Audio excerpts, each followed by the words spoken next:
नमस्कार दोस्तों, आज हम एक्स सीरीज की आखिरी कहानी मर गया शैतान लेकर आए हैं। जी हाँ दोस्तों, इस कहानी में हमें पता चलता है कि किस तरह से नरेश मेहता और गुप्ता बच्चे को अटैक करते हैं, लेकिन फरसा जाता है सीधा गुप्ता के गर्दन में। प्रोफेसर गुप्ता के गर्दन वहीं से खत्म हो जाता है।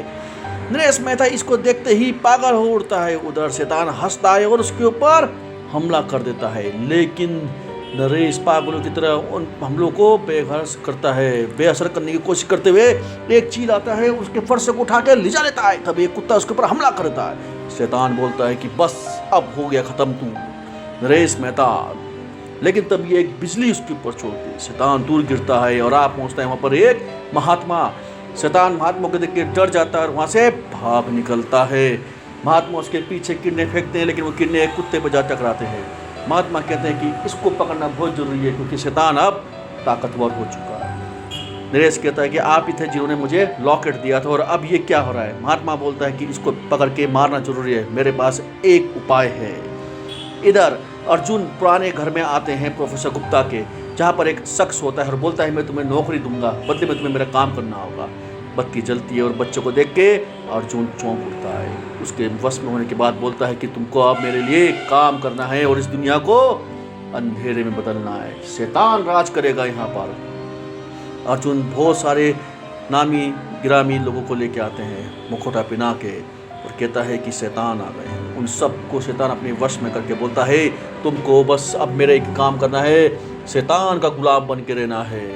जय शैतान। और जो भी इस आदमी नरेश मेहता को पकड़ के लाएगा मेरे पास, मैं उसको शैतान का वजीर बनाऊंगा। इसके बाद वहाँ चले जाता है और अर्जुन को बोलता है जाओ मेरे लिए खून लेकर आओ।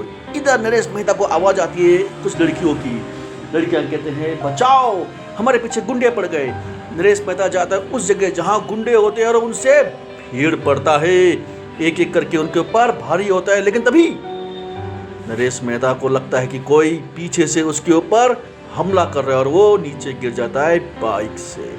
इसके बाद वो वहाँ से भागता है और भागते भागते वो टकरा जाता है पुलिस से। पुलिस से जब वो मदद मांगता है तो उल्टा वो फंस जाता है, क्योंकि पुलिस शैतान के ही आदमी होते हैं और उसको लेके जाते हैं पुरानी हवेली की तरफ जहाँ शैतान रहता है। नरेश मेहता समझ जाता है और उनकी अच्छी खासी धुनाई कर देता है और गाड़ी लेके खुद जाने की कोशिश करता है, लेकिन गाड़ी कहीं टकरा जाती है।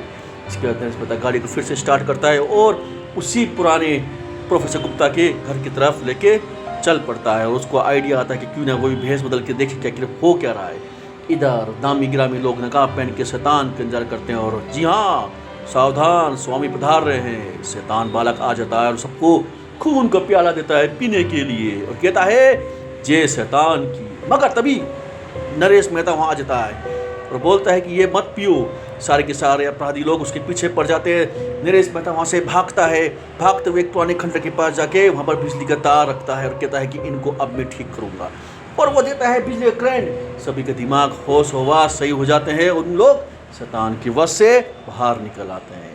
तभी नरेश मेहता उन सबको सारी कहानी बताता है, जिससे कि वो लोग सब पागल हो जाते हैं और शैतान बच्चे और अर्जुन को मारने की कोशिश करते हैं, लेकिन वहाँ तो वो है ही नहीं। दोनों वहाँ से भाग जाते हैं। इधर अर्जुन बोलता है मालिक ये मेरा घर है, ये मेरे बीवी बच्चे हैं। शैतान बोलता है मेरे लिए खून लेकर आओ, लेकिन अर्जुन मना करता है क्योंकि उसके पास अभी खून नहीं है। शैतान बोलता है तुम बाहर जाओ, मुझे कुछ काम है। थोड़ी देर बाद जब वो अर्जुन वापस आके देखते तो उसके बीवी बच्चे मर चुके होते हैं। शैतान बोलता है तुम मेरे गुलाम हो और मुझे खून की जरूरत है, जाओ और खून लेकर आओ। इसके बाद वो बोलता है कि मालिक आपके लिए मैंने खून का इंतजाम कर दिया है, उस कार के अंदर है। शैतान जाता है और जैसे पीने लगता है देखते वो प्लास्टिक की डमी होती है। कभी दरवाजा बंद हो जाता है, कौन है? शैतान देखता है नरेश मेहता।